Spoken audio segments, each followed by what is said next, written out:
Hola, permíteme nuevamente saludarlos desde la trinchera de mi oficina y en esta ocasión referirme a ustedes en el marco de los principios del derecho procesal, principios de por sí son amplios, son muchísimos principios en el marco del derecho procesal que existe y en esta oportunidad quisiera compartir a través de una filmina o diapositiva, ¿no?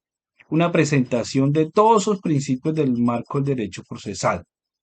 Seguidamente a esta actividad, me gustaría solicitarle a cada uno de ustedes que en lo posible hicieran una infografía de cada uno de esos principios o seleccionen uno solo y lo pueden explicar a través de esos mapas mentales, a través de esas representaciones que ustedes pueden hacer con base en las nuevas dinámicas de la tecnología, de uno de ellos nada más. O en su efecto, si bien no lo desea hacer, tiene la otra posibilidad de hacer un podcast que seguramente será extraordinario y ustedes son los mejores para hacerlo sobre uno de esos principios del derecho procesal. De modo que, después de ver este video, seguramente ustedes van a trabajar muy duro en hacer ese trabajo extraordinario que todos vamos a compartir en este curso que es muy, muy importante en el proceso de formación. Hasta luego.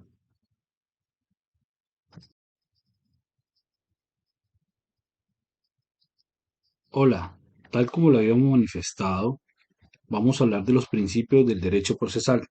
Principios del derecho procesal, de por cierto, que implica un abanico de principios que se han construido durante más de 100 años. Principios que, en efecto, atañen a la búsqueda de orientar, establecer una luz en el marco del proceso y de las instituciones propias del derecho procesal. Para tal fin, vamos a analizar los principios del derecho procesal, teniendo en cuenta inicialmente aquellos principios genéricos y posteriormente aquellos principios que en detalle enmarcan todas las actuaciones procesales. Así entonces, el primer principio por abordar es el principio inquisitivo, también conocido como sistemática acusatorio. Dicho principio busca fundamentalmente reconocer que tal carácter inquisitivo radica en cabeza del juez, del agente oficioso del Estado, para el cual es un imperativo el hallazgo de la verdad respecto a los hechos materiales de investigación. En este caso, dicho principio tiene como facultades establecer una condición oficiosa en materia probatoria por parte del juez, limitándolo exclusivamente a un imperativo de la búsqueda de la verdad, de tener certeza sobre los hechos. Otra característica de este principio tiene que ver con que el juez tiene poderes, pero no cualquier poderes. Es un juez activo, es un juez proactivo, es un juez dinámico que participa directamente dentro del proceso. Otra característica es el impulso del proceso. No puede ser de las partes, es una obligación, es un deber del juez, es un deber exclusivamente del Estado o jurisdicción y en consecuencia en tal dirección tiene la potestad de darle impulso a todas las actuaciones dentro del marco del proceso. Otra característica es la iniciativa del proceso se hace para defender el interés general, situación esta que no se puede confundir de ninguna manera con que el juez debe someterse a los criterios de la mayoría. No, sino al interés general, entendiendo por interés general el interés que se predica en el marco del ordenamiento jurídico, interés que se debe proteger y que en efecto no implica de ninguna manera que el juez debe renunciar a su autonomía o independencia. Una característica más en este modelo es establecer que este modelo es de la sistemática o de la tradición del civil law, tradición que en efecto es una tradición del derecho continental, del derecho europeo, en el cual en efecto todo deviene del derecho romano y el romanismo nos llega a nosotros por el derecho procesal hispánico, que en efecto va a irradiar todas las sistemáticas de derecho latinoamericano. De otra parte, al derecho inquisitivo, el principio inquisitivo, se halla el principio dispositivo, también conocido como sistemática adversarial o acusatoria. Esta sistemática adversarial o acusatoria tiene unas características peculiares. Entre ellas, convierte a las partes en los protagonistas de las actuaciones procesales a través de la demanda, en el caso de cualquier área del derecho distinta a materias penales. En materia penal, por supuesto, el protagonismo lo tiene la fiscalía y lo tiene la defensa, quien hacen su trabajo técnico en razón a un tercero superparte que se supone que es pasivo o inactivo dentro del proceso. Le corresponde a las partes, en consecuencia, probar el supuesto de hecho de las normas que se establecen. Le corresponde a las partes perseguir la justicia judicial. Las partes son activas, contrario a lo que ocurre en el sistema inquisitivo donde son pasivas. Aquí las partes son dinámicas y procuran lo mejor, ¿no? Dentro del marco de las posibilidades que tiene para hallar la verdad procesal que les corresponde en caso de demostrarse o en caso de no demostrarse, por supuesto, establecer una sana razonabilidad que permita en efecto un contradictorio. Otra característica es que el modelo dispositivo, el modelo adversarial, es propio dentro de las tradiciones del common law, y esto explica de alguna manera cómo esas tradiciones recogen la angloamericana, dichas tradiciones donde los protagonistas son los sujetos que encuentran legitimidad en la causa dentro de los procesos. En el marco de la oralidad, en el Código General del Proceso, se establecen otros principios que vale la pena resaltar. Vale la pena resaltar, vale la pena tocar y que sin duda alguna resultan claves y determinantes a la hora de efectuar un análisis muy puntual dentro de aquellos principios que yo diría serían los principios claves o determinantes. Son tres esos principios. Son el principio de oralidad y por audiencia, el principio de concentración, el principio de mediación, los cuales por supuesto tienen una lectura en la doctrina a través del maestro Octavio Tejero Duque. En principio, el proceso oral y por audiencia que se marca como un principio, las actuaciones se cumplirán en forma oral y pública. Oralidad y pública que en el tendido de Tejero es una característica que busca que todos los actos se debatan en público, sin reserva, ante quien quiera presenciarlos. Un segundo principio en esta filmina es el principio de concentración, donde el juez deberá programar las audiencias y diligencias de manera que el objeto de cada una de ellas se cumpla sin dilaciones y sin permitir de ninguna manera que esto se postergue de forma eterna. No podrá aplazar la audiencia o diligencia ni suspenderla, deberá predicar en todo momento la concentración. La concentración en la doctrina significa la inmediación temporal, significa la unidad temporal. Y por supuesto, algo grandioso es un efecto de establecer en un solo momento histórico el desarrollo de todos los actos de trámite dentro del proceso. Un tercer principio en este punto es el principio de inmediación. Es un principio para los que consideran que la ciencia se debe fundamentar esencialmente sobre la idea de la demostración. En esta, el artículo 6 del Código General del Proceso establece que el juez deberá practicar personalmente todas las pruebas y las demás actuaciones judiciales que le correspondan. Esto en la doctrina establece que la inmediación busca establecer una relación sin obstáculos ni barreras entre los sujetos procesales y por ende puede comunicarse sin intermediarios y puede establecerse una confrontación con empatía, frente a frente, cara a cara, es decir, entre hombres de carne y hueso, que puedan sentirse, percibirse y, por supuesto, humanizar todas las formas propias del proceso. Este principio que establece el Código General del Proceso, por supuesto que irradia mucho la sistemática del derecho procesal civil. Y aquí entonces se establece la oralidad como una quimera, como una utopía, como una realidad que históricamente ha sido postergada y que en el fondo hoy se establece como el mito de la celeridad, el mito de la posibilidad de poder avanzar en el marco de los problemas que tenemos por congestión judicial. Así entonces, entender la oralidad implica, por supuesto, hacer un paralelo o una comparación con el sistema escrito. En tal sentido, el sistema escrito, aquello que se procura de alguna manera superar, tiene unas características muy puntuales. Por ejemplo, para muchos es profundamente formalista, es inflexible, tiene una ausencia de dirección judicial donde el juez es pasivo. Hay una desconfianza entre las partes porque todo se centra en el documento y las partes no se conocen. La apelabilidad más que una crítica me parece una fortuna que me parece que permite generar una reflexión sobre el documento y con base en ello descubrir debilidades que se pueden apelar de manera a posteriori o inmediata, como bien se considere. La valoración de la prueba tasada es muy propia de la sistemática de los sistemas procesales escritos, en la cual, por supuesto, se apuesta de forma denominante, ¿no? Todo lo que se concentra en la valoración racional de la prueba por parte del juez, limitándolo a la tasa que establece el legislador.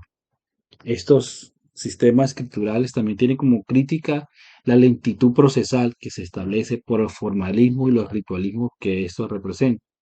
Y sin duda alguna el problema de la falta de identidad, es decir, el problema del desconocimiento que existe entre los sujetos procesales, al no cotejarse, al no percibirse, al no verse, genera sin duda alguna un estado de frialdad que se representa en el problema de la falta de identidad.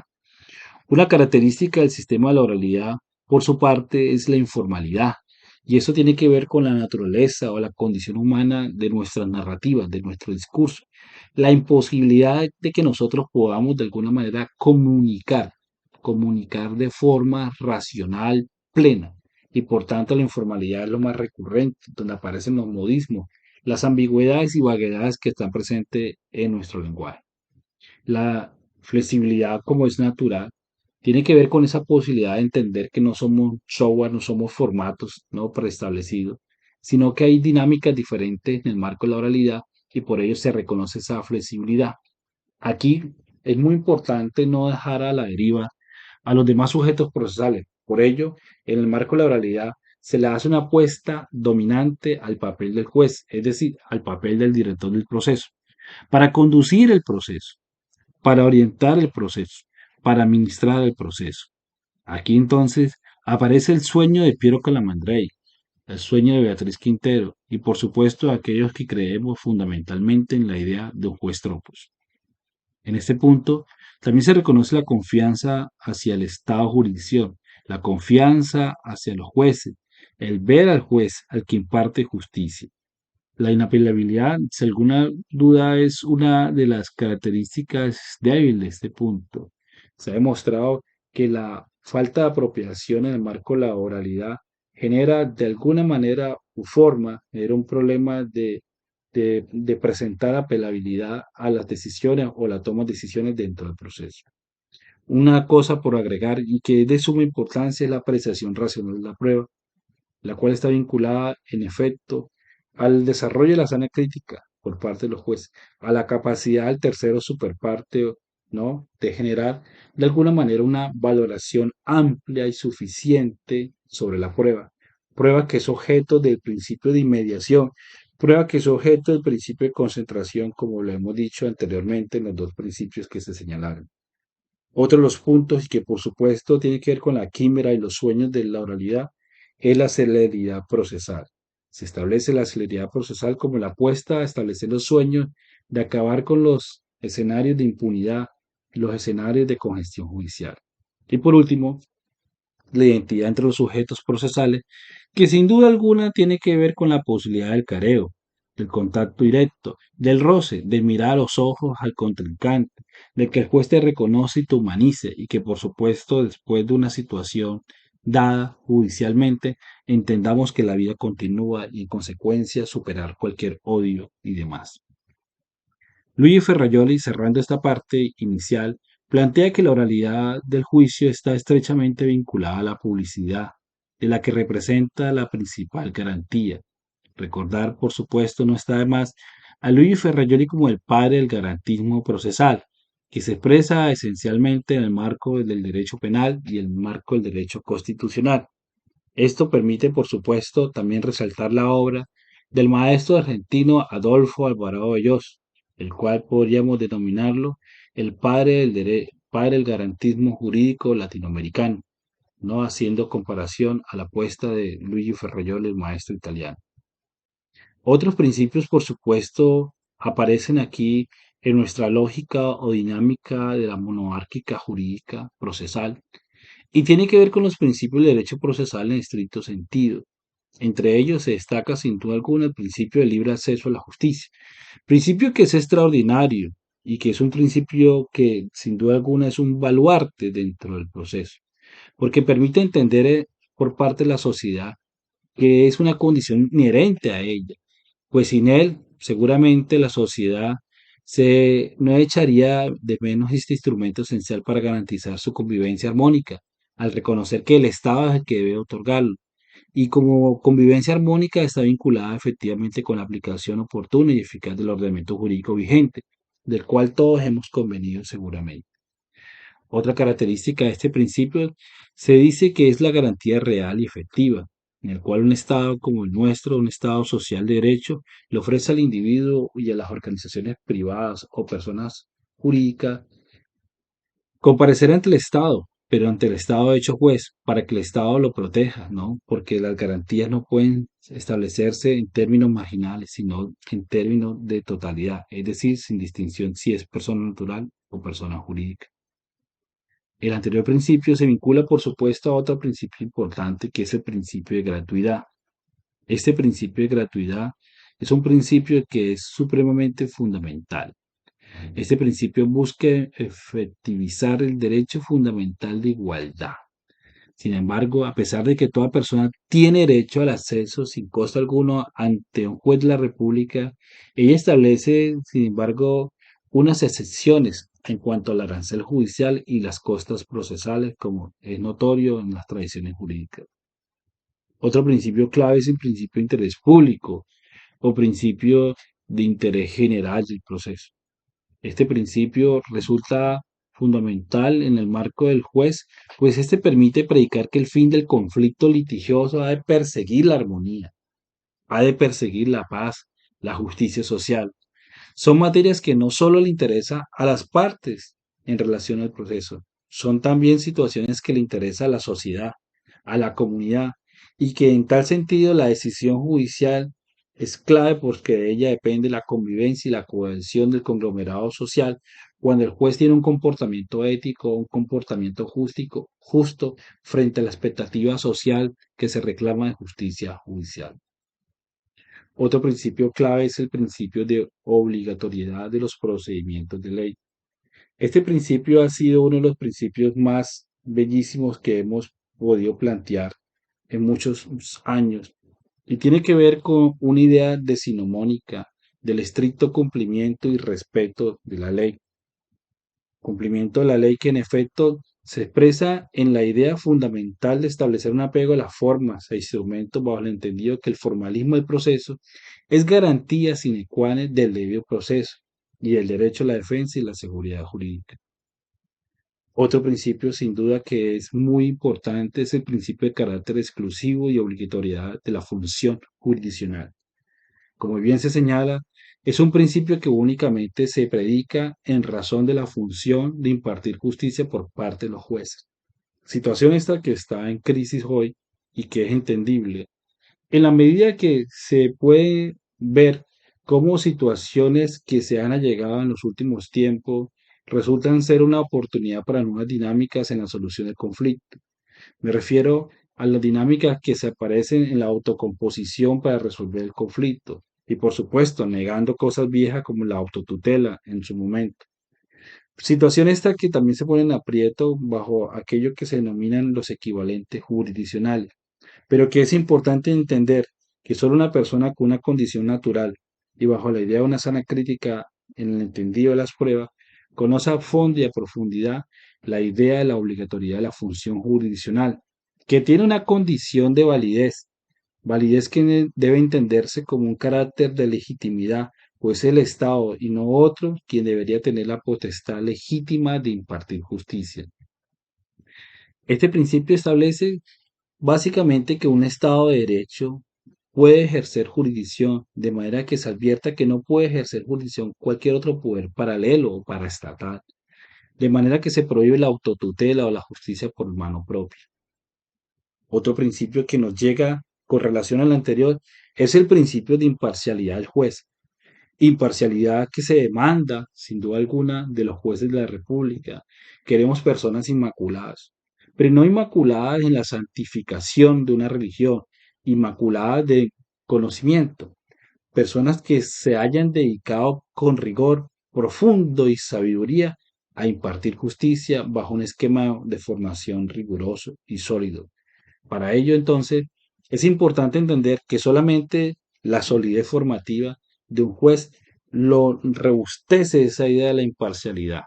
Imparcialidad frente a las circunstancias externas e internas, endógenas o exógenas del proceso, tales como los intereses, el efecto, la inadversión, el amor propio, los intereses particulares, no pueden incidir de ninguna manera en el juez, no pueden incidir de ninguna manera en su conciencia.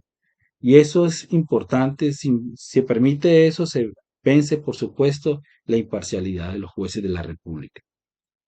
Otro principio que va de la mano a lo anterior es el principio de la independencia del juez. Es el principio de la independencia del juez de la República, es el principio de la independencia del Estado jurisdicción. Es el principio que predica la autonomía e independencia del juez frente a los demás poderes públicos. Es un principio que resulta determinante, pues tiene que ver con el rechazo a toda coacción ajena al desempeño de la función judicial, porque las decisiones del juez y sus valoraciones deben estar apegadas estrictamente a los postulados y garantías que establece la Constitución y las leyes. En otros términos, la función que encarga el Estado de jurisdicción no puede ser sometida a ningún tipo de presión, insinuación de políticos, de personas que representan intereses privados. Asimismo, esa independencia también debe predicarse en razón del superior jerárquico, dentro de la rama del poder público de la que se hace parte y de la cual, por supuesto, están sumergidos los jueces de la República. Otro principio del cual hemos hablado en el caso de los principios en el día de hoy tiene que ver con el principio de publicidad. Este principio de publicidad es un principio valioso, un principio que informa que las actuaciones procesales, tales como las audiencias, las diligencias, pueden ser conocidas por las partes y los intervinientes. La publicidad no es que todo el mundo entre a una audiencia, porque sería lo más simple. La publicidad tiene que ver con la transparencia, lo diáfano, con lo que se pueda conocer de lo que está ocurriendo técnicamente dentro de un proceso. Principio de contradicción. Es un principio, como lo dice la Filmina, es un principio que emana, por supuesto, de los principios aristotélicos de la lógica, y es un principio que tiene que ver con una condición subyacente que desarrolla el debido proceso constitucional. Este principio significa que un juez no puede decidir una pretensión si la persona en contra de quien ha sido propuesta no ha tenido la oportunidad de ser oída durante el proceso. En otros términos, este principio exige la necesidad de oír a aquella persona que hace parte de un proceso y contra la cual se va a surtir una decisión, y por tal motivo la garantía del derecho a la defensa se debe garantizar por parte del juez de la República. Otro principio de suma importancia para los efectos que estamos señalando en el día de hoy es el principio de igualdad material de las partes. Este principio debe entenderse no como una igualdad en términos de forma, sino como un principio de superación en efecto de dicha forma. Este principio parte de la máxima aristotélica de tratar igual a los iguales y desigual a los desiguales, respecto a las circunstancias de hecho que determinan la igualdad y justifican el trato diferenciado frente a situaciones personales y criterios axiológicamente iguales o desiguales.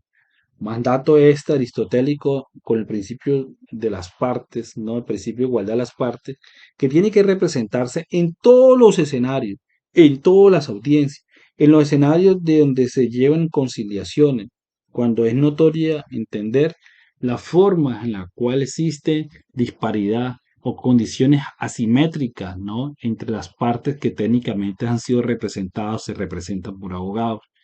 Yo creo que una condición necesaria de un juez director del proceso, o por lo menos un conciliador, ¿no? Es tratar de equilibrar esas desigualdades que son manifiestas o son notorias. ¿Y eso cómo lo entiende uno? Pues entiende sencillamente en la precariedad técnica que se tiene para generar una defensa, que en algunos casos hay abogados que no aportan los documentos necesarios para probar un hecho del pasado o un hecho histórico, y en consecuencia el juez debería actuar de manera oficiosa o suspender en la audiencia cuando considera que no están dadas las condiciones para representar adecuadamente a una persona en un caso puntual, en un caso concreto. Otro principio importante es el principio de buena fe y lealtad procesal. Este principio está vinculado con la idea genuina de entender que el hombre por naturaleza puede ser bueno, de que el hombre puede actuar de forma generosa con sus semejantes, de que el hombre puede actuar con las demás personas de la mejor manera, sin hacer trampa, sin hacer chicana, como diría la obra de Ángel Osorio, el alma de la toga. Es una posibilidad este principio donde nosotros podamos presumir del otro en el mejor de los sentidos y no tener desconfianza. Cuando se pierde la confianza, estamos en una sociedad fría. Y cuando se está en una sociedad fría, los sentimientos se apagan y en consecuencia se pierde todo, hasta la propia esperanza. En tal sentido, la buena fe y la lealtad procesal implican fundamentalmente que los fines del proceso deben ser loables, sanos, buenos, para los cuales ha sido diseñado. Esto es para que la decisión del conflicto, la solución del conflicto, tenga como sentido la prevalencia, la vigencia de los valores jurídicos. ¿Cuáles valores? El valor de la justicia, el valor de la paz, el valor de la verdad, el valor de la solidaridad, entre otros tantos valores. Otro principio que resulta importante en este esquema es el principio de presunción de inocencia. Este principio es fundamentalmente importante dado que este principio establece, en esencia, la posibilidad de que una persona, mientras no se haya demostrado lo contrario, se presuma inocente, y no como suele ocurrir metafísicamente en Colombia, donde a las personas le predican la famosa detención domiciliaria sin aún haberle derrotado la presunción de inocencia. Es decir, no han alcanzado el estándar de probabilidad prevalente o de más allá de toda duda razonable y ya se presume de forma negativa que dicha persona tiene una responsabilidad en los hechos que se le imputan o que se le señalan o que se le indican. En tal sentido, este principio de presunción de inocencia es un principio que expone que toda persona se presume inocente, inocente en términos de responsabilidad civil, disciplinaria y penal, mientras no se demuestre en juicio o haber sido vencida por una decisión judicial. En materia penal, la ley 600 del 2000, por supuesto, que es de añejo recibo, señala que toda persona se presume inocente y que estas personas deben ser tratadas como tal mientras no se produzca una sentencia condenatoria definitiva sobre la responsabilidad penal. Para preferir sentencia, señala esta filmina condenatoria, deberá existir un convencimiento probatorio de la responsabilidad penal. En caso de duda, deberá resolverse a favor del procesado. Otro principio que es muy de peso por estos tiempos es el principio de celeridad. Este principio de celeridad posibilita grandes cosas. Y entre las grandes cosas que posibilita este principio, tiene que ver con que se estima que los actos procesales deben surtirse en la forma más sencilla posible, a fin de contrarrestar las dilaciones innecesarias. Es decir, evitar al menor desgaste posible la actividad del Estado de jurisdicción. Situación esta que es afectada por muchas razones y hay grandes apuestas. En el marco de esta última de las apuestas, sin duda aparece la oralidad, como aquella quimera que nos permite una mayor celeridad entre el proceso. Y por supuesto, entre las barreras administrativas que tenemos están situaciones asociadas al mantenimiento de rezagos inquisitivos en aquello que se conoce como lo escritural, ¿no? Que sin duda alguna genera una dinámica para retardar todo el proceso. Y por supuesto, no está de más destacar en este punto como una situación de barrera las malas prácticas jurídicas de abogados, donde abogados simplemente se vuelve un colectivo de sustitución de poder permanente, dilatando pues las actuaciones del proceso o en su defecto que comparecen sin conocer del proceso y solicitan de forma justificada y razonable un espacio razonable por parte del juez de la República a efecto de que la persona pueda conocer del asunto que se le fue delegado a través del Poder Judicial. Principio de razonabilidad. Ese principio de razonabilidad tiene que ver fundamentalmente con la idea de que se garantice toda actuación procesal y en esencia la decisión judicial corresponda a una debida motivación en términos razonables, para contrarrestar toda arbitrariedad o abuso del derecho. y capricho que por dificultad del derecho de defensa y las decisiones tiene una motivación correcta. No puede haber más cosa arbitraria que una decisión judicial que no esté motivada, una decisión judicial que no esté debidamente argumentada. La argumentación jurídica es la garantía de la razonabilidad de la decisión y, en consecuencia, la máxima beberiana de la relación medio-fin, es decir, prueba y decisión judicial, solamente es posible garantizarla